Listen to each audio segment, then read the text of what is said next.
আমার কাছে সবসময় মনে হয় ঘর হোক এমন যেখানে বসে দুঃখ প্রকাশ করতে গেলেও কিন্তু শান্তি শান্তি লাগে। আর আমার এমনটা মনে হওয়ার জন্যই কিন্তু আমি আমার সবসময় চেষ্টা করি আমার ঘরটাকে গুছিয়ে রাখা।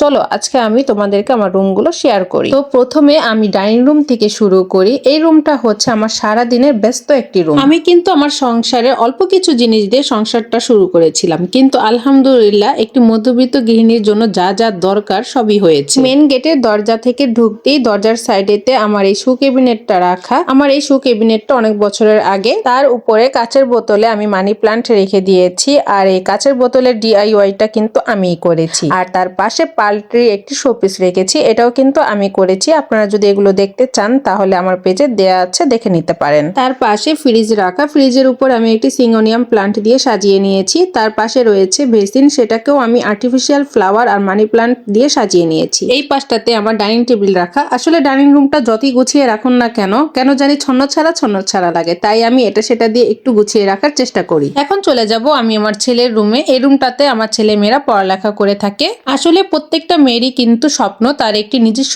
সুন্দর সাজানো গোছানো একটি সংসার থাকুক। তার থেকে আমিও কিন্তু ব্যতিক্রম নই। আমিও কিন্তু আমার সংসারটাকে খুব সাজিয়ে গুছিয়ে রাখতে পছন্দ করি। খোলামেলা আলো বাতাস রুমগুলো আমার খুবই পছন্দের। আমার এই ভাড়া বাসা আর রুম নিয়ে আলহামদুলিল্লাহ ভালোই আছি, কিন্তু দোয়া করবেন যেন নিজেদের একটা ছোট্ট আলো বাতাস যুক্ত বাড়ি হয়, একদমই নিজেদের মতো করে যেন সাজিয়ে গুছিয়ে নিতে পারি। তো দেখিয়ে দিলাম আমার ছেলের রুম। এখন চলে যাব আমার বেডরুমে। এটা হচ্ছে আমার বেডরুম। সবচেয়ে শান্তির জায়গা হচ্ছে এই রুমটা। এই রুমটাতে আলো বাতাস রোদ্দুর সবই থাকে, আর এই বিছানাটা ছাড়া তো আমার অন্য কোনো বিছানায় ঘুমই হয় না। আমি আমার এই রুমটাকে আর এই বাসাটাকে খুব যত্ন করে অনেক পরিশ্রম করে সাজিয়েছি। এই ওয়ার্ড্রোবের উপরের কাভার আর পর্দাগুলো দেখতে পাচ্ছেন, এগুলো আমি লেস দিয়ে বানিয়েছি। কিভাবে বানিয়েছি আমার পেজে দেয়া আছে, আপনারা চাইলে দেখে নিতে পারেন। এই বেডরুম, এই ছোট্ট একটা শব্দের সাথে আমাদের আবেগ, ভালোবাসা, দুঃখ, কষ্ট, যন্ত্রণা, এখানে আমরা সারাদিনের ক্লান্তি ভুলে যাই। এই ঘরটা দেখতে যদি সুন্দর না হয়, চোখের আরাম না লাগে, তাহলে কিন্তু কখনোই শান্তি লাগে না। বেডরুম ছোট হোক কিংবা বড় হোক, পরিপাটি করে গোছানো থাকাটা কিন্তু বড় ব্যাপার। আমার বিয়ের বয়স 16 বছর, আর আমার এই বিয়ের 16 বছরে একটা জিনিস কিনে একটু একটু করে আমার সংসারটাকে সাজিয়েছি। আমার মনে হয় আমার মতো সব গৃহিণীরাই এরকম করে থাকে। তো আমার এই বেডরুমের সাথে আমার এই ছোট্ট বারান্দা, যেখানে আমি অনেক ধরনের গাছ লাগিয়েছি। এই যে দেখতে পাচ্ছেন ডিমের খোসা ও চা পাতা, এগুলো গাছের জন্য শুকাতে দিয়েছি। আপনাদের কাছে আমার রুম ট্যুরটা কিরকম লেগেছে জানাবেন।